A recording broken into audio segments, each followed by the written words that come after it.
ಈ ವಿಷಯಗಳು ಹೆಂಗಸರಿಗೆ ಮಾತ್ರ.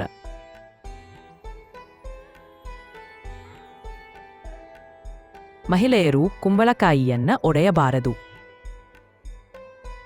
ಭಾನುವಾರ ದಿನದಂದು ಕಪ್ಪು ಅಥವಾ ನೀಲಿ ಬಣ್ಣದ ಬಟ್ಟೆಗಳನ್ನು ಧರಿಸಬಾರದು.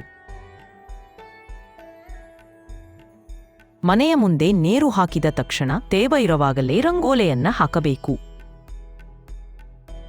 ಊಟ ಮಾಡುವಾಗ ಸೀನಿದರೆ ಮತ್ತೆ ಕೈಯನ್ನ ತೊಳೆದು ನಂತರ ಊಟ ಮಾಡಬೇಕು.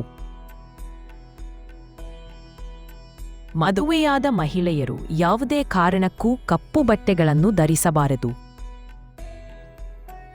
ಶುಕ್ರವಾರ ಹಾಗೂ ಮಂಗಳವಾರ ದಿನದಂದು ಮನೆಯಲ್ಲಿ ಗುಡಿಸಿದ ಕಸವನ್ನು ಆಚೆ ಹಾಕಬಾರದು. ಮಂಗಳವಾರ ಹಾಗೂ ಶುಕ್ರವಾರದ ದಿನದಂದು ನಿಮ್ಮ ಮನೆಯಲ್ಲಿ ಜೇಡರ ಬಲೆಯನ್ನು ತೆಗೆಯಬಾರದು. ಸ್ನಾನ ಮಾಡುವಾಗ ಒಂದು ಕಾಲನಿಂದ ಮತ್ತೊಂದು ಕಾಲನ್ನು ಉಜ್ಜುವುದರಿಂದ ಮನೆಯಲ್ಲಿ ದರಿದ್ರ ಉಂಟಾಗುತ್ತದೆ.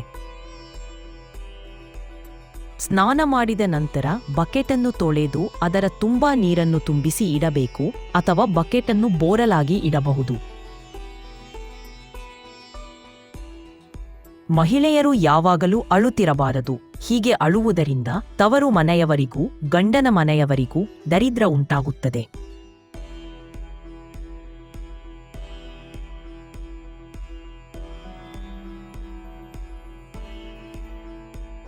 ನಮ್ಮ ವಿಡಿಯೋ ನೋಡಿದ್ದಕ್ಕಾಗಿ ತುಂಬಾ ಧನ್ಯವಾದಗಳು ಸ್ನೇಹಿತರೆ. ನೀವಿನ್ನೂ ನಮ್ಮ ಚಾನೆಲ್ ಅನ್ನು ಸಬ್ಸ್ಕ್ರೈಬ್ ಮಾಡಿಲ್ಲವಾದರೆ ದಯವಿಟ್ಟು ಈಗಲೇ ನಮ್ಮ ಎನ್ಎಸ್ ಯೂಸ್ಫುಲ್ ಮಾಹಿತಿ ಚಾನೆಲ್ ಅನ್ನು ಸಬ್ಸ್ಕ್ರೈಬ್ ಮಾಡಿ, ಬೆಲ್ ಐಕಾನ್ ಮೇಲೆ ಕ್ಲಿಕ್ ಮಾಡಿ, ನಿಮ್ಮ ಸ್ನೇಹಿತರಿಗೆ ಶೇರ್ ಮಾಡಿ. ಎಲ್ಲರಿಗೂ ಈ ಮಾಹಿತಿ ತಲುಪಲಿ. ಮುಂದಿನ ವಿಡಿಯೋದಲ್ಲಿ ಸಿಗೋಣ.